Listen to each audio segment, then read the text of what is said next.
Começa agora o Folha no Ar, primeira edição.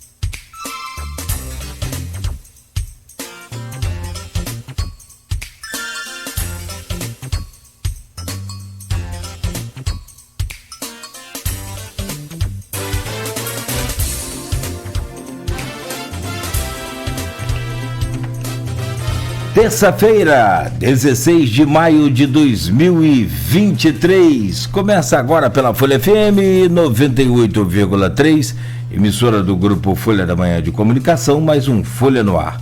Estamos ao vivo também pelo Face, pelo YouTube, pelo Instagram. Ao vivo você pode acompanhar esse programa ainda pela Twitch TV. Daqui a pouco o programa estará editado em podcast e logo mais às 17 horas, reprise na Plena TV. São 7 horas e 10 minutos em Campos. Muito bom dia a todos. Sejam bem-vindos a esta edição de hoje. E a gente começa com informação do tempo. Segundo o Instituto Nacional de Meteorologia, Campos tem queda forte aí na temperatura mínima, chegando a 16 graus hoje, com máxima de 27. Neste momento, tem tempo bom com sol, faz 18 graus na planície. Com Rodrigo Gonçalves da bancada, hoje vamos conversar com Tito Hinojosa, presidente da Asflucan, vem para falar sobre a cana-de-açúcar, vem para falar sobre o seminário, é o 6º seminário da cana, né? Que vai acontecer em São Francisco do Itabapoana, promovido pela Asflucan. Vamos falar também sobre a importante atuação da FEPLANA, que é a Federação, né, da cana-de-açúcar, dos plantadores de cana-de-açúcar nacional, né, Federação, em Brasília, lutando para transformar aquele projeto, inclusive, do então deputado, hoje prefeito Vladimir Garotin, aqui na mudança de qualificação climática para semiárido. E ainda, por fim, vamos falar sobre a safra de 2023 e a expectativa da produção. Ô Tito, vou só trazer as manchetes aqui da Folha 1, já trago o bom dia do senhor e, claro, do Rodrigo também. Os seguidores da Folha FM lá no Facebook já podem interagir conosco. No oferecimento de Proteus, serviços de saúde e medicina ocupacional, qualidade certificada ISO 9001-2015, Unimed Campos, cuidar de você, esse é o plano. Laboratório Plínio Bacelar e vacina Plínio Bacelar, agora com aplicativo exclusivo. Baixe o aplicativo aí, Laboratório Plínio Bacelar, na sua lojinha, né, de aplicativos, e acompanhe todos os resultados de exames e muito mais. Em destaque do portal folha1.com.br, saúde instala 18 leitos clínicos para crianças no Hospital Ferreira Machado. Na semana passada foram instalados 8 leitos de UTI, né, para infantil, para cuidar aí desse aumento de casos de pneumonia e de bronquiolite em crianças. Comerciante vai a júri popular por morte de homem em Dores. O julgamento será hoje. O crime aconteceu em 2021. Prefeitura emite alerta sobre doenças respiratórias. É a triplidemia, ou seja, circulação conjunta de vírus. Ministério Público do Rio vai mapear políticas públicas necessárias a crianças e adolescentes. Campos recebe participação especial com queda. Hoje entra nos cofres públicos a 26,3 milhões pela produção de petróleo e gás pelo primeiro trimestre. E ainda,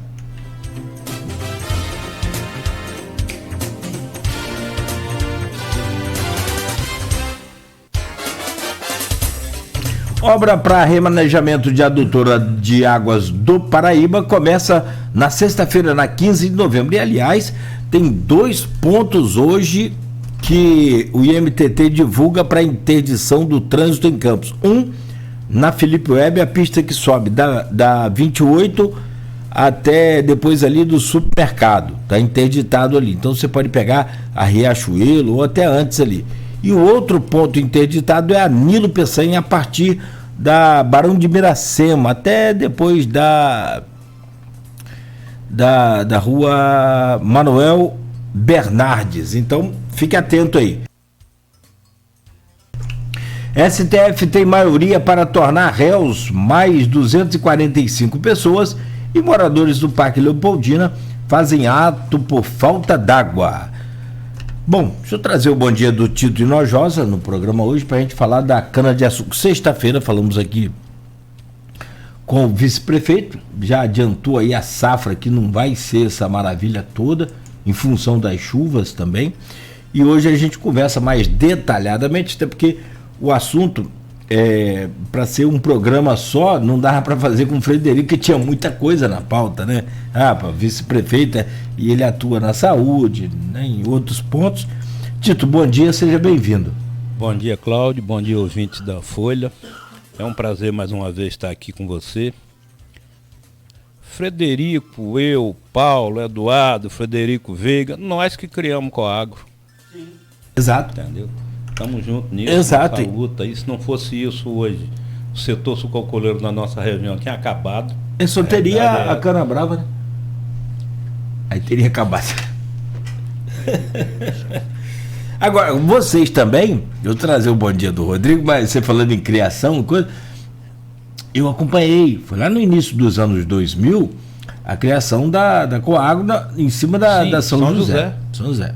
Eu acompanhei. Nós fomos a Paraíba. Uhum, isso aí. Um evento de preço de cana lá, que estava o Brasil todo lá, e de lá nós conhecemos o pessoal lá do Paraná, e cooperativa, usina cooperativa, Paulo Baixo e Eduardo Crespo foram lá ver, daí foi nascendo a Coagro, teve o apoio de Luiz Mário Concebida, que estava no Fundecan, com Arnaldo Viana. Se tem um projeto do Fundecan que deu certo, é a Coagro. Foi a Coagro, foi com o pagava rigorosamente. Me lembro se 10 milhões que nós pagamos. Uma coisa assim, isso aí que era uma grana boa. 10 milhões, então isso veio de lá.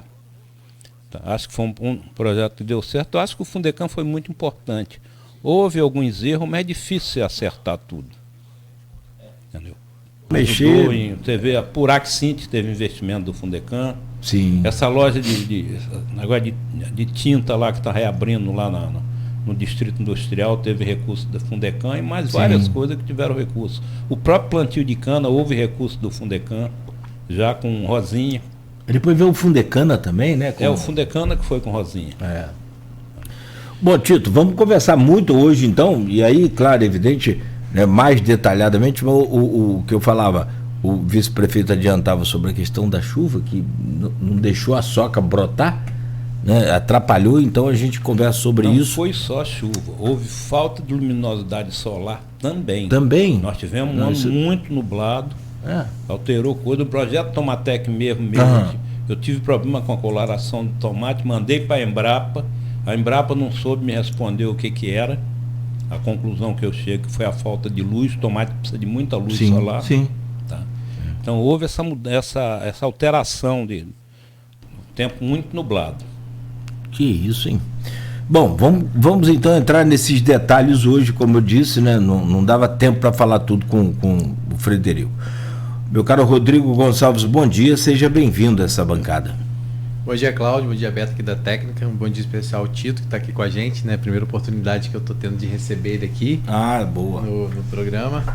Então, com certeza a gente vai falar aí, como o senhor disse, a gente recebeu o Frederico na sexta-feira, que falou um pouco sobre a questão da SAF, mas falou também sobre alguns desses assuntos que você trouxe, inclusive sobre a abertura desses leitos no Hospital Ferreira Machado para atender as crianças. Foi uma informação que ele deu em primeira mão aqui no programa, né, sobre essa necessidade desse atendimento, né, mais específico para as crianças que estão aí realmente passando por casos de doenças respiratórias muito frequentes e tem sobrecarregado a rede de saúde aqui do município, né? Infelizmente nós chegamos até a ter um óbito, né, de uma criança que já tinha um quadro, então é muito importante que os pais fiquem atentos e que levem essas crianças para vacinar. Foi o que inclusive o Frederico pediu, né? Mesmo que não seja aí, uma vacina específica para o que está acontecendo, mas quando a criança está com a imunização toda regularizada, né, isso garante a ela aí mais chances de se recuperar rapidamente de qualquer outro tipo de doença, né? Então é importante que todo mundo aproveite e leve seus filhos para vacinar.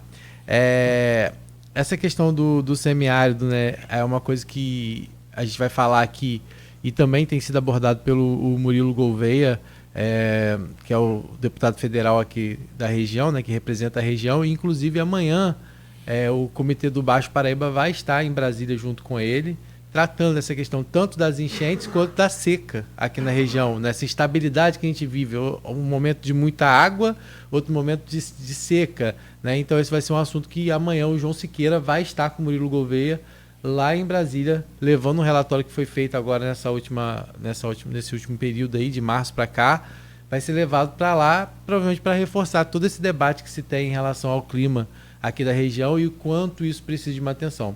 Também, além do Comitê do Baixo Paraíba e da Itabapoana, que vai estar lá, também estarão os representantes de São João da Barra, que foi uma outra promessa que o Murilo Gouveia fez também aqui no nosso programa, em dar uma atenção especial à Atafona. Então ele vai reunir todo mundo, vai levar o pessoal do comitê para tratar também sobre a questão da Foz do Paraíba, porque o comitê também faz parte disso, e vai levar os vereadores e a prefeita Carla Capucci para falar lá sobre a questão de Atafona, tentar buscar recursos aí para Atafona, né, nessa questão da recuperação do mar, né, pelo menos a elaboração de um novo projeto, que as pessoas falam assim, já tem projeto lá feito em Atafona e não deu em nada, mas são projetos que têm mais de 10 anos, né, alguns projetos que precisam realmente, hoje já existem novas tecnologias, que já citou aqui, né, sendo aplicadas no Balneário Camboriú, sendo aplicado em Meiaípe. Então a proposta é tentar buscar novos artifícios, né? A gente sabe que é difícil a situação de Atafona, mas a gente sempre tem que ter essa esperança aí, né? Então vai ser uma reunião que vai ter lá com o ministro da Integração e Desenvolvimento Regional, o Valdez Góes, amanhã às 2h da tarde, com todo mundo aqui da região, e a gente torce que os resultados venham, né? Pelo menos a promessa feita pelo Murilo de abrir essa porta até lá, né, está sendo feita, e agora é esperar que os resultados venham, né? Só falar um pouquinho sobre isso.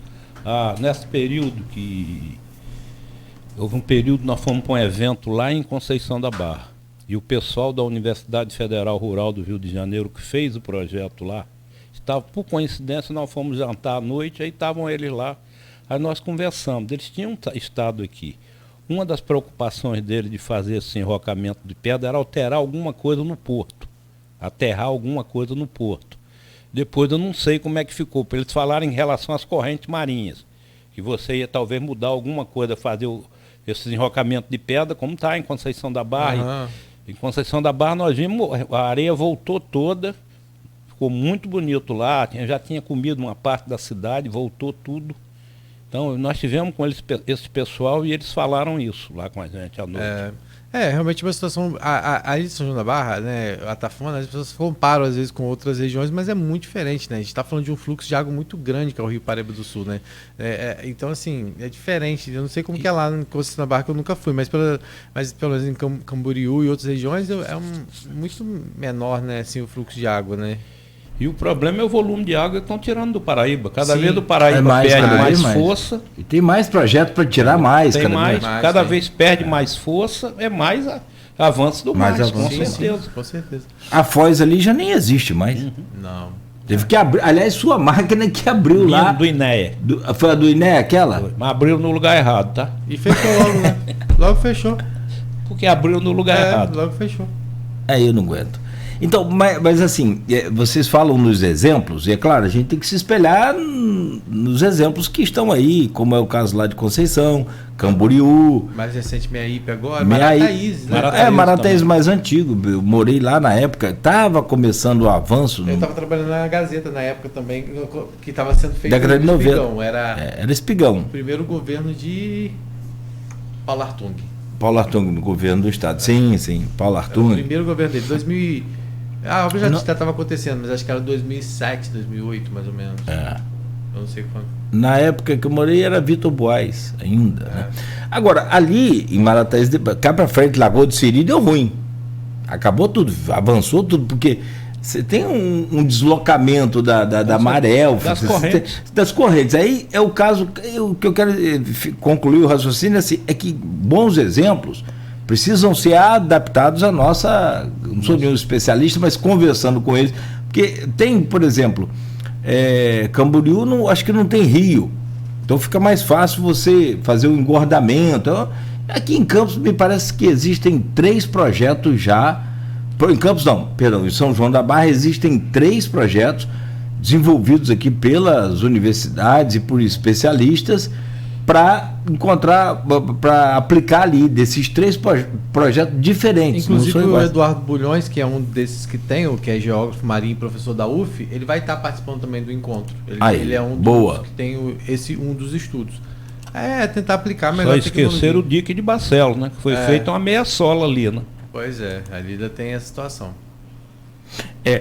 Bom, é um problema, e aí a gente precisa também, eu acho que toda a comunidade Campos, então, que tem um volume de turista grande para lá, né? Tem inclusive morador de Campos que já foi para lá e que passou a pandemia lá, enfim, o número de campistas que tem casa lá é muito grande, que ainda não foi avançado, não foi destruído pelo avanço do mar. Meu caro Tito, para a gente começar aqui esse programa de hoje, tem muita coisa para a gente falar. Sobre esses canais aí, que isso é um drama. Parece até que as novelas mexicanas que não acabam nunca. Eu não sei se é mexicano, se eu posso falar assim, mas... O problema é o volume de esgoto, pô. Eu fiz análise em 15 canais, todo deu clorofórmio fecal alto. Aí a proliferação de mato é muito grande. Não tem Você como. limpa o canal, 6, 7 meses de novo, ele está sujo de novo. E ninguém se responsabiliza por despejo do... Avanço de condomínio em cima das beiradas dos canais, onde passam as máquinas, monte de coisas que acontece. O chorume do Campo da Paz sendo jogado dentro do canal Campo Macaé. Meu Deus. Então, esses não são feitos ao INEA? Como é que é? INEA e a Secretaria de Obras de Campos e Meio Ambiente. É um grupo. E existe hoje algum tipo de esgoto ação? Clandestino. Lá não quer pagar a água, não quer pagar a água, puxa a água de poço e joga o esgoto clandestino para não pagar a água e o esgoto. Certo. Bom, mas vamos voltar a falar de canal antes, porém, deixa eu começar aqui porque, na verdade, eu até conversava sobre isso outro dia. Da NOS chegou a ter 80 máquinas para limpar os 1.470 quilômetros. Quer dizer, 1.470 quilômetros de canais. Hoje nós temos duas. Uma que é da Asflucan. Só uma grande, que é o Along Rich, uma pequena, uma flutuante. A flutuante é para trabalhar onde a máquina não vai. Essa flutuante é da Asflucan também? Da Asflucan também. Então as duas da Asflucan, não tem nenhuma do INEA de novo? Não, o INEA foi embora. Essa máquina que abriu lá a barra lá, a máquina já veio quebrada. Praticamente. Tipo assim, empresta um pouquinho para lá e empresta quebrada, é isso? Prometeram por 90 dias, não ficou 40. E essa máquina que abriu a barra lá do Pará praticamente não trabalhou, a máquina já veio com problema. Meu Deus. Aí não tem como. Remar contra a maré. Nós já fizemos mais de 200 quilômetros de canais, tá? Feito junto com a prefeitura, na parceria dos barqueiros, na parceria do Óleo Diesel com a Defesa Civil. Fizemos mais de 200, fora outras intervenções. Como o canal do São Bento ali, a comporta estava toda estragada, a Asflucan fez junto com a Coago. O canal de Cambaíba que nós assumimos, tem mês que a gente paga 13, 14 mil reais de luz. Tá? Tem gente ali nossa dia e noite. É o único canal, além do São Bento, dos água natural. Artificialmente é um canal Cambaíba, que joga água para a Baixada, são os 2 canais. E lá em cima o Itereré, são os canais que aduzem água na Baixada. Itereré qual? É o último, depois perto da Bela Joana, você indo para São Fidélis. Entendi. Tem primeiro o Cacomanga, aí depois do Itereré. De Itereré ele vai para a Baixada? Não, ele vai através do Ururaí. Ah, tá, através do Ururaí. Entendi, que ele vai para Lagoa de Cima, entendi. Lagoa Nem Uraí, passa pela Lagoa. Uraí. Então, quer dizer, você mostrando pra gente com duas máquinas, uma maior e outra menor, essa Long Reach, que é a maior, que fica da beira dos canais limpando, e a outra que é flutuante, contra uma época que nós tivemos 80 máquinas aqui. É praticamente impossível, né? É o tal da andorinha só tentando fazer verão. Está saindo duas máquinas através de emendas parlamentares que estão travadas, faltando liberação do governo federal. Acho que é 1 ou 2 long reach do SIDENF, emenda parlamentar, acho que de Cristina e de Clarissa. Está vindo mais 2 máquinas, provavelmente eles vão fazer, nós já temos convênio, vai passar essas máquinas para a gente. Sim, boa. Com isso, 200 quilômetros, só para a gente ter uma ideia, são 1.470, quase 1.500 quilômetros de canais e subcanais, né? Que tem os subcanais também. Intermediários. Passa os intermediários aí, isso pode passar de 1.500 quilômetros, o que é excelente, né? Agora os chineses tiveram Isso é uma aí. riqueza. Eu até falei com o Frederico, falei, já pensou se a gente tivesse 1.500 quilômetros de canais aqui? Ele ficou rindo, mas é sério, porque, cara, eles vêm mais para a área de tecnologia, né? Mas aonde os chineses também, japoneses, baixam aí com os seus, com a sua cultura de trabalho, a produção agrícola é fenomenal, é extraordinária. E nós temos a irrigação aqui acessível através dos canais, porém precisa da limpeza e arrumar financiamento para os produtores com taxa Sim. de juros que ele consiga pagar. Acessível. Mas antes disso precisa ainda parar de jogar esgoto nos canais. Parar de jogar esgoto e fazer adução de água nos canais. É um projeto do comitê que não sei se saiu do papel, tem uma parceria que a Água do Paraíba fez com a gente no canal de Coqueiro, que era para aduzir água desde o ano passado, e nós não conseguimos que ele terminasse esse projeto, que seria aduzir água também no Coqueiro. Mas o projeto é para aduzir água em todas as comportas, que o comitê fez com dinheiro da AGEFAP. Coqueiro é aqui no centro, aqui, do lado da favela, ali, do lado da favela, do lado da UENF ali. Isso. Que ali você já passa ali, antes da ponte, você limpando, num dia, aí no outro você passa a Alberto Lamego, aí começa a limpar depois da ponte, indo pro Joque, indo pra... vai embora. Aí tá. Passa lá perto do Alphaville. Isso. Aí quando você chega depois da pontezinha ali, que é na Alberto Lamego, você olha para trás assim, o trecho que você já limpou, já tá tudo cheio de mato de novo. Mato. Porque esgoto... E lixo, né? E lixo. As pessoas jogam aquele também, canal, também. Coqueiro Joga é um sofá, piores. joga um resto Tudo. de construção, tudo dentro do canal. Aquele dali é um dos piores. E ainda fizeram ali o entulhódromo muito próximo do canal, né? Então isso parece que as pessoas, por mais que elas vejam o entulhódromo, elas jogam, ali é demais, ali realmente joga muita coisa naquele canal, né? Então geladeira velha, fogão velho, tudo dentro do canal. A máquina depois que tira isso. É impressionante. Ô Tito, quer dizer, você consegue visualizar assim um futuro, eu não sei se próximo, médio ou longo prazo, talvez. Longo prazo talvez seja mais fácil, mas a médio... Só desculpa, esse projeto que o Tito citou, das comportas de recuperação, também vai ser apresentado lá, vai ser feita uma apresentação lá no Ministério também da Integração, para ver se consegue ser executado de alguma forma. Também vai ser levado esse projeto, esse levantamento que o Tito citou aqui. Então, aí a minha pergunta é, porque se existem duas máquinas hoje, são duas da Asflucan, que não tem nada a ver com o governo, não tem nada a ver com nem municipal, nem estadual, nem federal. Com recurso próprio da associação. Que é dos próprios produtores, as taxas que são pagas pelos próprios produtores. Por que nosso foco na Baixada? Para a gente vai reabrir a Paraíso, para conseguir de alguma forma fazer a Baixada voltar a produzir cana. Essa passagem de cana dentro da cidade é muito complicada. Sim. Causa transtorno. Não tem dúvida. Aí a minha pergunta dá para visualizar agora até com o governador, novo mandato do governador Cláudio Castro, o estado numa situação melhor financeira aí com a venda da SEDAI, que a gente chama venda, né, da SEDAI. Dá para visualizar? Depende. Já acabou a grana? Acabou. É o orçamento que foi mandado agora para a Assembleia Legislativa, a Lei de Direitos Não, já está com um déficit de mais de 3 bilhões já. Sem o dinheiro do SEDAI. Então aí você piorou essa visualização. Depende dos nossos políticos conseguirem máquina ou conseguirem recursos. Tá? Ou dos prefeitos se juntarem e cada prefeitura dá um pedacinho.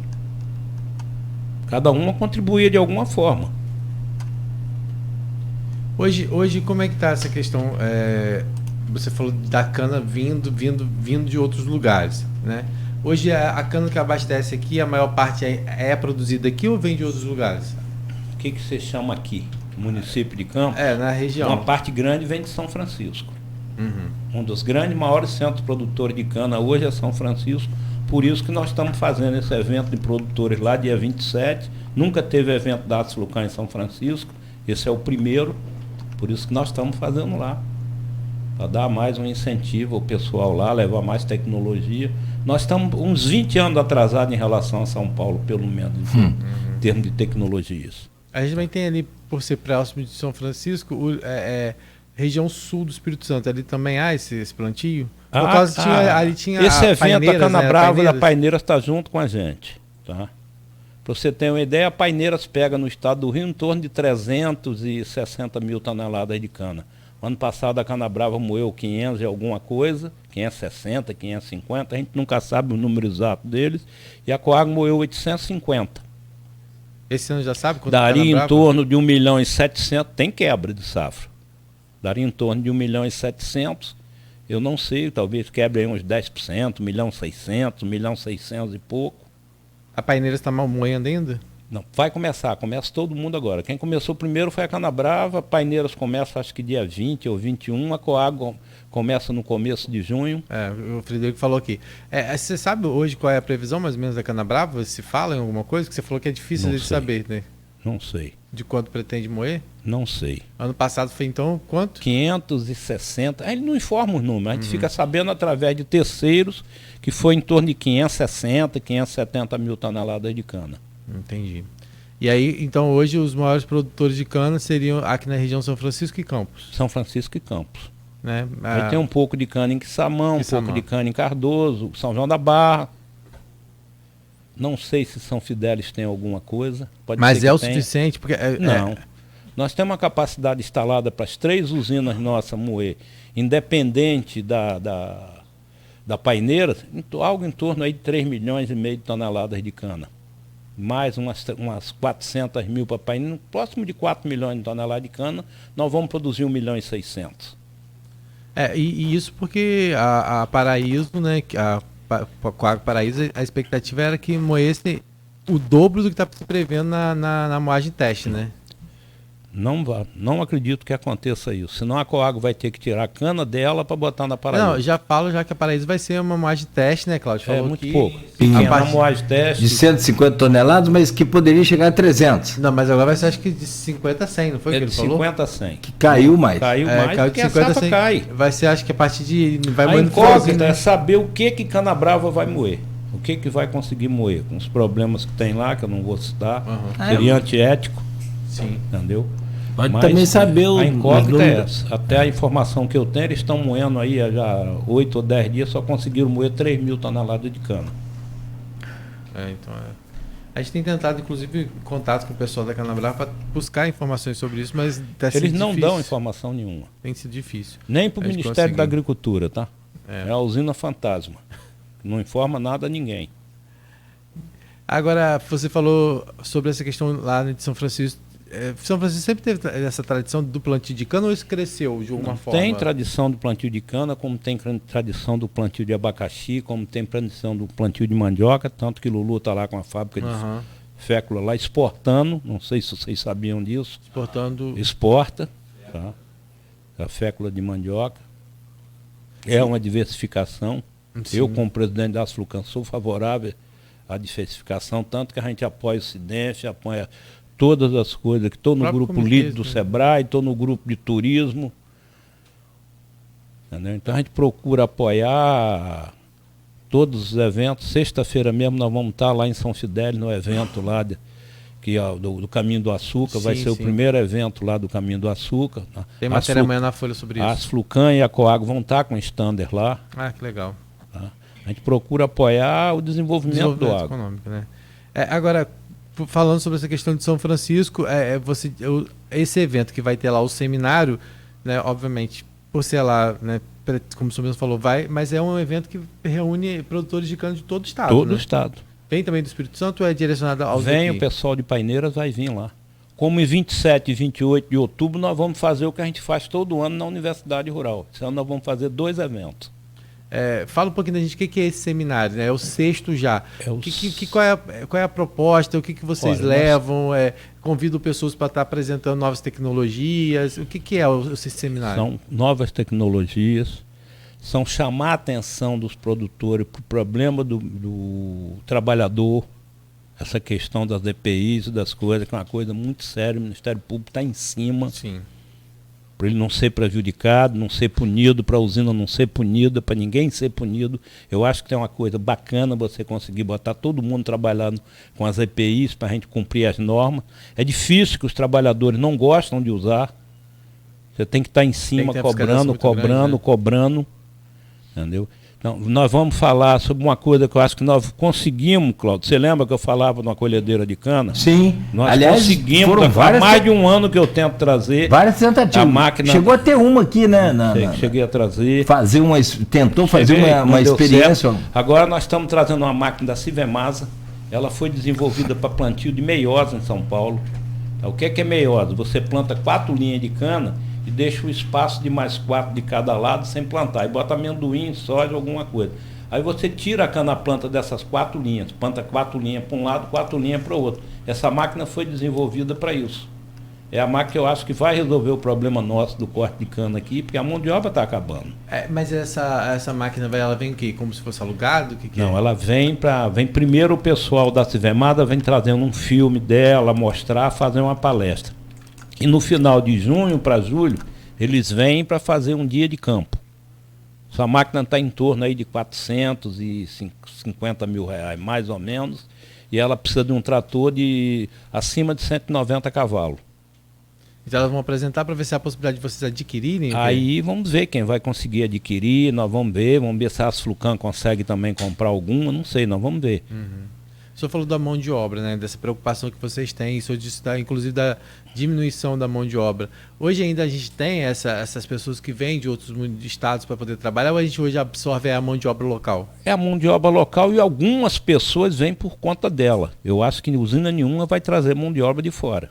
Como era antigamente. O cara vem atrás de emprego, aí se aluga uma casa, aluga algum lugar e vem trabalhar. Hoje não tem mais aquela questão dos alojamentos, essas coisas assim? O problema são a dificuldade de você conseguir trabalhar com esse pessoal, manter alojamento limpo. Uhum. São muitas dificuldades que eu acho que ninguém vai trazer. Não sei. Acredito que ninguém traga. Isso atrapalha muito também na questão da safra, atrapalha, da produção? Com certeza. Com certeza. Porque... O que acontece com a nossa região? 80% são produtores pequenos, com menos de 15 hectares. Essas colhedeiras grandes não foram desenvolvidas para isso. Então o custo operacional dela é muito alto. Uma máquina dessa precisa cortar próximo de 300 toneladas de cana por dia para ela conseguir ter uma rentabilidade. Não acontece isso. São o que a gente chama, são canaviais de tiro curto, pequenos. E nas propriedades pequenas, você bobear, você entra na propriedade do lado, colhe a cana do vizinho. Apesar de que a nossa planície é maravilhosa para o uso da máquina. O tamanho das propriedades é que é um problema para as máquinas que já existem. Uhum. Então você tem que adaptar uma máquina ao tamanho nosso. É isso, né? Com certeza.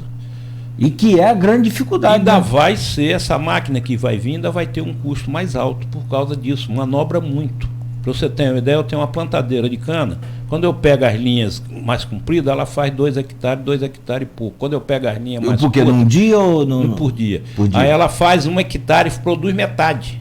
Cai a metade. Quando você tem que manobrar muito. Ela manobra muito, então você perde muito tempo. Além do aumento de consumo de combustível e de tudo. Então isso onera muito o custo. Tem essas máquinas, inclusive quando tem então a chamada linha longa que você fala aí, elas são controladas por satélite, não tem nem operador de máquina dentro dela. O operador tem, é só, tem um operador, mas só o satélite que controla. Para ser preciso, né? Nós estamos trazendo também a tecnologia de drone.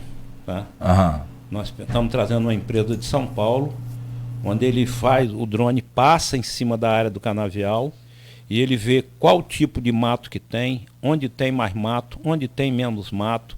Aí você vem com um drone, faz a aplicação de herbicida, o drone vai exatamente naquele lugar e faz a aplicação. Isso já é usado ou é uma coisa que já é usado? Tem aqui em Campos já tem uma empresa assim. Tem. Você chegou a conhecer Conheço, é Tiago. Tiago. Ele foi ao evento nosso ano passado, está fazendo trabalho com a Coagro. Então, essa tecnologia, nós estamos trazendo uma empresa que já faz isso com 10 usinas em São Paulo. Ele vem, faz o mapeamento, ela faz só o mapeamento. A aplicação do drone é feita por outra pessoa. Para você ter uma ideia, uma história que me assustou. Ele falou comigo que o drone dele faz levantamento de 1.500 hectares por dia. Sim. Então é um negócio fantástico. Sim. E o custo disso para o produtor é alto? Eu acho que não, porque o herbicida vai economizar de 30% a 40%. Nós precisamos ter mais gente fazendo esse trabalho em campo para ficar num preço mais barato. Entendi. Então tudo isso vai ser mostrado nesse seminário. Lá. Esse seminário que vai ser na Câmara Municipal de São Francisco. Na Câmara Municipal de São Francisco. E aí a proposta o senhor falou que tem a questão desse atraso que a gente tem em relação, né, a São Paulo. Hoje no estado do Rio de Janeiro a gente, sem dúvida, é o maior produtor, a região. O maior produtor de quê? De cana. Do estado? A cana é só aqui. Só aqui, não e tem... a grisa? A grisa é pequena. A grisa mora em torno de 300 mil toneladas de cana, a maioria tudo cana própria. Entendi. Os fornecedores, a maioria dos fornecedores, acho que estão em Campos. Mais do que São Francisco, por ter as propriedades de Campos serem menores do que de São Francisco. São Francisco tem vários produtores com 25, 20, 30 mil toneladas de cana. Aqui em Campos são poucos. Porque é como se foram morrendo as famílias, foram dividindo a terra. Foi feita uma grande reforma agrária familiar, com problemas sérios de documento. Ninguém fez os inventários, não fizeram nada, e na hora do crédito agrícola tem dificuldade. A documentação é exigência, né? Até para vender para o Superbom, agora que fez a reunião lá com o Enaldo, falou, vamos comprar. Parece que a coisa também não andou. E não há identificação dos servidores. Não sei se isso com o Superbom andou, não, mas da parte dos produtores, aí vem. Ô Tito, DAP é a coisa dos assentados também, que tem tido dificuldade de ter os documentos. Os DAP, as coisas, tem tido dificuldade. É outro problema, que a pessoa não tem acesso a crédito, porque tem tido crédito. Principalmente no Sicob, no Sicredi, nesses bancos de cooperativa, tem tido crédito rural. Não, a pergunta é porque, na verdade, o que ocorre? Quando o produtor não tem a informação para se cadastrar, para passar a existir, né, com os seus documentos, é uma coisa. Quando ele não tem essa informação, que é o caso talvez da década de 80, década de 90, início, sei lá. Agora, Cláudio, existiu de uns anos para cá, está tudo muito mais fácil. O problema é o custo disso. Existia um projeto de Cristino Áureo, que eu não sei se foi para frente, que era justamente dar um perdão nisso para trás. Você fazer o documento de hoje, aí o Estado tinha que entrar junto. A questão dos custos cartorais são muito caros. São muito caros. Então, um proprietáriozinho pequeno, às vezes dividiu a propriedade em 3, 4 vezes. São 3, 4 escrituras, registro e mais um monte de coisas. Então, isso é uma dificuldade. Eu não sei se esse projeto foi para frente de Cristino. Ele me falou uma vez que estava lá, não acredito que tenha ido, infelizmente ele não se reelegeu. Cristino foi uma perda realmente para a região. Foi horrível, né? Foi. Mas ele está no IPA, tá? O IPA é o Instituto do Pensar Agro, que é bancado por 56 entidades. Uma delas é a FEPLANA, onde a FEPLANA gasta quase 15 mil reais por mês cada entidade dessa. É uma casa alugada em Brasília, onde eles têm um corpo técnico que dá sustentação à Frente Parlamentar da Agricultura.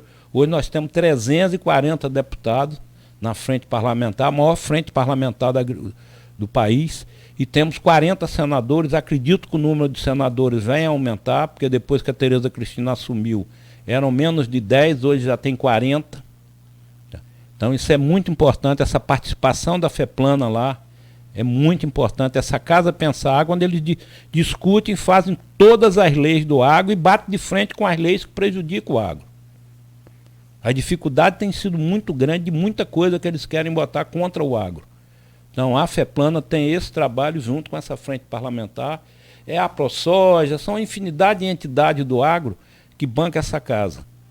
E toda terça-feira o deputado, isso já vem desde do governo passado, não sei quantos anos tem o IPA, o Instituto Pensar Agro. Se quiser até pode depois pesquisar na cidade. Instituto e Pensar Agro. É bom você falar, né, que a gente pode até convidar o Cristino para estar com a gente, para poder... Cristino, com certeza vai agregar muito. Ele está como assessor parlamentar de um deputado que eu não me lembro qual é agora, e acho que está no IPA também. Sim, vamos acionar ele sim, é importante. Agora, a gente vai falar já sobre a FEPLANA, que é importante a gente falar sobre isso, sobre esse trabalho desenvolvido, né? A gente tem, inclusive, o próprio Murilo Gouveia faz parte dessa frente parlamentar da agricultura, eu acho, ele falou aqui no programa. Ele falou no programa, não foi, Cláudio? O Murilo Gouveia falou que faz parte ele tem várias frentes lá. Ele falou que faz parte da Comissão de Agricultura, eu não sei se ele está na frente, mas acho que ele está sim, ele falou, se eu não me engano, falou. A gente vai falar sobre isso já, mas eu queria que você falasse sobre a questão do seminário mais específico. O seminário está marcado para o dia 27, é necessário fazer algum tipo de inscrição? Inscrição pode ser feita na hora, vai ter coffee break, vai ter almoço. Mas ele é voltar, por exemplo, eu sou um produtor, não sou produtor de cana ainda, mas está aberto a qualquer produtor. Eu quero conhecer mais sobre a rentabilidade, porque há muita dúvida ainda em relação ao plantio de cana, né? O plantio de forma geral, você sabe, mas assim, há muita dúvida das pessoas, porque muitas vezes acha, por mais que a gente tenha visto agora o mercado melhorando, com a perspectiva da reabertura de mais uma usina e tal, mas ainda há muita, por parte de alguns produtores, muita insegurança ainda em relação ao plantio de forma geral, mas o de cana é algo que o senhor vê que hoje tem aumentado, as pessoas têm buscado mais? Gente que nunca mais tinha plantado cana está voltando a plantar cana. Na Baixada tem gente voltando a plantar cana. É porque o momento está bom economicamente? Como é a questão da projeção de mercado? Esse ano nós vamos ter preços espetaculares. Houve quebra de safra de açúcar na China, houve quebra de safra de açúcar na Índia, na Tailândia. Nós estamos com preço recorde de açúcar, 26, 25, 50, 26. E a tonelada da cana está com preço bom?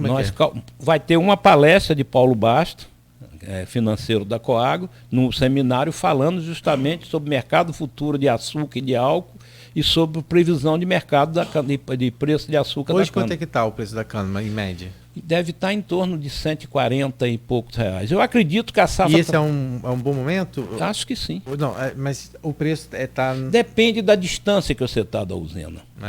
Porque o que mais pesa é o frete. Difícil. Entendeu? E o corte também, com esse monte de adaptações, de leis que teve que se cumprir, aumentou demais o corte. Por isso que nós estamos buscando uma máquina para tentar arrumar uma solução para baixar o custo de colheita.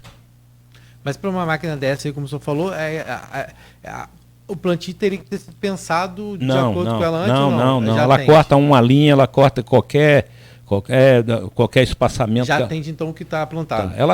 Essa máquina fez 9 mil hectares de plantio numa usina com cana cortada com ela. Então é uma máquina que já está resolvida, já está desenvolvida, que nós acreditamos que vai ser. Eu e Paulo Bassi e o Luiz Marco estivemos lá, nós acreditamos que vai ser a solução. Onde o senhor foi visitar, que você falou? AgriShow. Agora eu já tinha filmagem dela, ela está no AgriShow desde o ano passado. A AgriShow foi agora, não foi? Foi, semana tem 15 dias. Foi onde? Foi... Em Ribeirão. É em Ribeirão todo ano. O nosso que a gente vai do sul é em Ribeirão. Tem um em Luiz Eduardo Magalhães e acho que tem um no Mato Grosso, não sei. Tem um em Rio Verde também, em Goiás. Em Rio Verde, Goiás. Pode ser que tenha, mas a maior feira é de São Paulo. É a maior feira, acho que da América Latina é a maior feira, uma das maiores feiras do mundo. A de lá de Goiás é muito grande. Eu já tive a oportunidade de trabalhar lá um tempo e era muito grande. Parava o estado quando tinha. Pra você ter noção, o telejornal era feito da cidade onde era. Para você ter uma ideia, o negócio é demais. Para você ter uma ideia, você roda num raio de 100 km no entorno de Ribeirão e você não arruma hotel para ficar. Engarrafamentos homéricos. Você leva à noite 40, 50 minutos numa fila de um restaurante. Nossa. Melhor comer um podrão ali, né? E como seria importante pra gente ver isso acontecer aqui, né? Tipo, não, porque aqui a gente tem potencial, né? Você tem uma coisa em Campos que é falar muito em monocultura, porque a gente não pode ficar focado na monocultura. Mas peraí um bocadinho. E que monocultura? Onde tem soja, não é monocultura, não? Mas que monocultura? Onde tem mamão, não é monocultura, não? Eu sinceramente, não é porque eu estou aqui perto de um produtor de cana, nem presidente da... Não, mas vamos ter uma monocultura boa, forte, então vamos em frente. As melhores terras do Brasil está com cana de açúcar. Ribeirão é uma das melhores terras do Brasil. Eu não entendo isso. Fica doido com a terra lá. Não, e nem tem monocultura e nem tem a cultura diversificada. Não tem lá nenhum nem outro. Fica assim, chove não molha. Então, só para a gente reforçar a questão do seminário, para a gente mudar e ir para o outro assunto, né, Cláudio? Queria que você só reforçasse, no dia 27, na Câmara Municipal, vai se dar a partir das 9 horas da manhã até as 4 da tarde. Uma série de palestras, apresentações. Vai ter palestra, vai ter a plantadeira de cana minha fazendo uma demonstração lá, vai ter um drone fazendo uma demonstração lá, como nós fizemos do ano passado com a plantadeira aqui com o drone.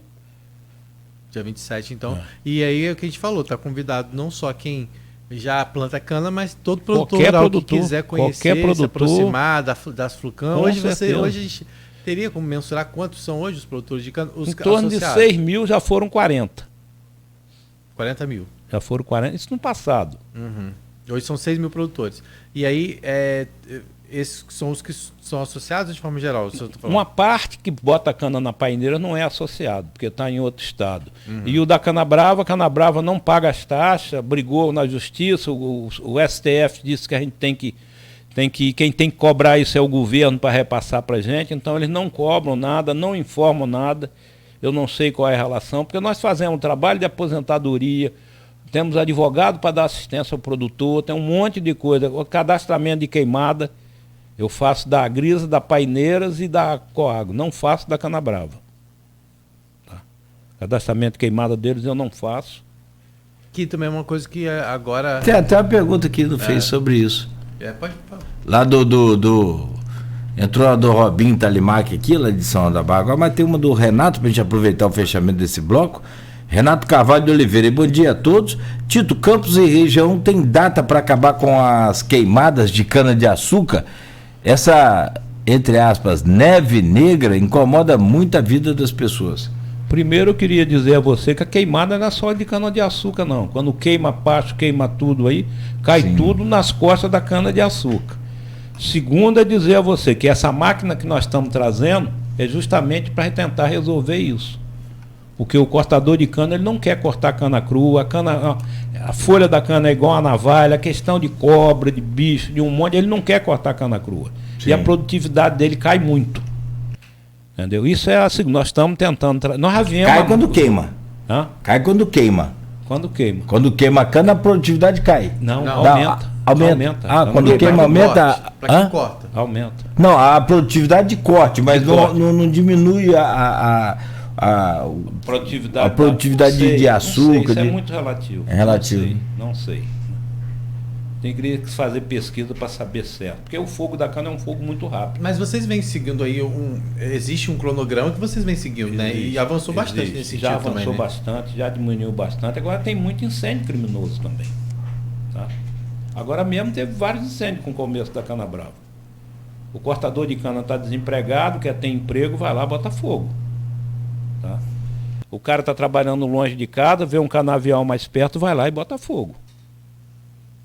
O caçador de preá vai lá e bota fogo. Tem um monte de coisa que acontece. É a cana, mas é um negócio complexo. E não existe fiscalização. Mas hoje ainda é permitido ainda a queima. Controlada. Queima controlada. Mas tem um limite também, né? Não é isso? Acima de 100 hectares não pode queimar mais. Por propriedade. Acima de 100 hectares não pode queimar mais. Entendi.